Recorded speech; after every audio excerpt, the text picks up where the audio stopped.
حضرت سعد بن ابی وقاص رضی اللہ تعالیٰ عنہ کہتے ہیں میں بیمار ہو گیا، میرا دل کیا میں سارا مال صدقہ کر دوں، تو میرا دل کیا میری ایک بیٹی تھی، میں نے محبوب کی بارگاہ میں عرض کی حضور میری ایک کی بیٹی ہے، دل کرتا ہے سارا صدقہ کر دوں، تو محبوب فرمانے لگے اپنی بیٹی کو دے، ایسے نہ ہو تیری بیٹی بعد میں لوگوں کے ہاتھ دیکھتی پھرے، اسے دے، بیٹی کو نواز، بیٹی کو دیا کر۔ اور میری بھائیوں سے گزارش ہے 10 روپے بنے یا 10 کروڑ بنے، بہنوں کے حصے پہلے سے الگ کرو۔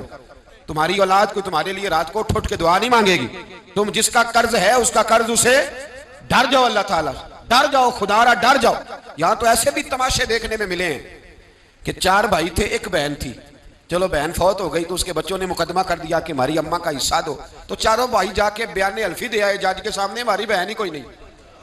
کس لیے؟ مال کے لیے، دولت کے لیے۔ انما اموالکم واولادکم فتنہ۔ اور میری رائے یہ ہے کہ جو مال بیٹیوں پہ خرچ ہوتا ہے نا، اصل کام ہی وہ مال آتا ہے۔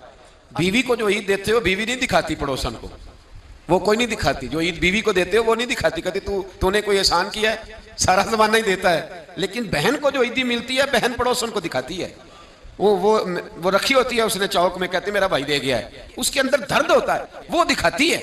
تو جو تو بیٹی کو دے گا نا، بیٹی کو، اور بیٹی تو تیرے پرانے کپڑے بھی سنبھال کے رکھتی ہے، بیٹی تو تیرے پرانے، بیٹی تو 2-2.5 سال کی بھی ہو تو ننیال گئی ہو تو ابے کا ٹوٹا جوتا بھی اٹھا لاتی ہے، کہتی میرے ابا جی کا ہے۔ جو تیری اصل نگران ہے، تو جو تیری اصل محافظ ہے، جو تیری اصل ڈیوٹی، کیوں نہیں بیٹیوں کو حصہ دیا جاتا؟ کیوں ہم ڈرتے ہیں؟ کیوں سہمے رہتے ہیں؟ بیٹوں سے بلیک میل نہ ہونا کہ بیٹا میرا اس طرح کہے گا، اللہ سے ڈرنا، بیٹی کا حصہ بر وقت بر موقع، اپنی قبر پہ بوجھ نہ ڈالنا، صبح قیامت حساب دینا ہے۔ پہلے زمانے میں سخت بات کرنے لگا ہوں پر میری مجبوری ہے، پہلے زمانے کے باپ بیٹیاں دفن کر دیتے تھے، آج کا باپ بیٹی کا حصہ دفن کر دیتا ہے۔ وہ بیٹی سے جائیداد چھپا کے رکھتا ہے، وہ خرچے بتاتا ہے، بیٹی سے پیسے چھپا کے رکھتا ہے۔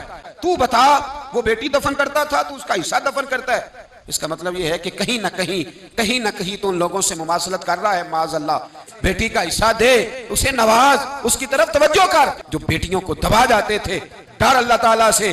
اور ایک بات اور کر دوں تو میرا خیال ہے آپ سمجھ جائیں گے، بیٹے تیرا زیادہ ختم نہیں دلائیں گے تیرے بعد، بیٹیاں زیادہ دلائیں گی۔ بیٹا اگر دعا کبھی مانگے گا بھی تو رسمی مانگے گا، اور بیٹی تیرے مرنے کے بعد تیرے لیے جب بھی دعا مانگے گی رو کے مانگے گی۔ تو بیٹی کو کیوں نہیں دیتے؟ جو اس کا طریقہ ہے اسے کیوں نہیں دیتے؟ جو اس کا حصہ بنتا ہے، جو اس کا حق بنتا ہے، سیدھی جنت کیوں نہیں حاصل کرتے؟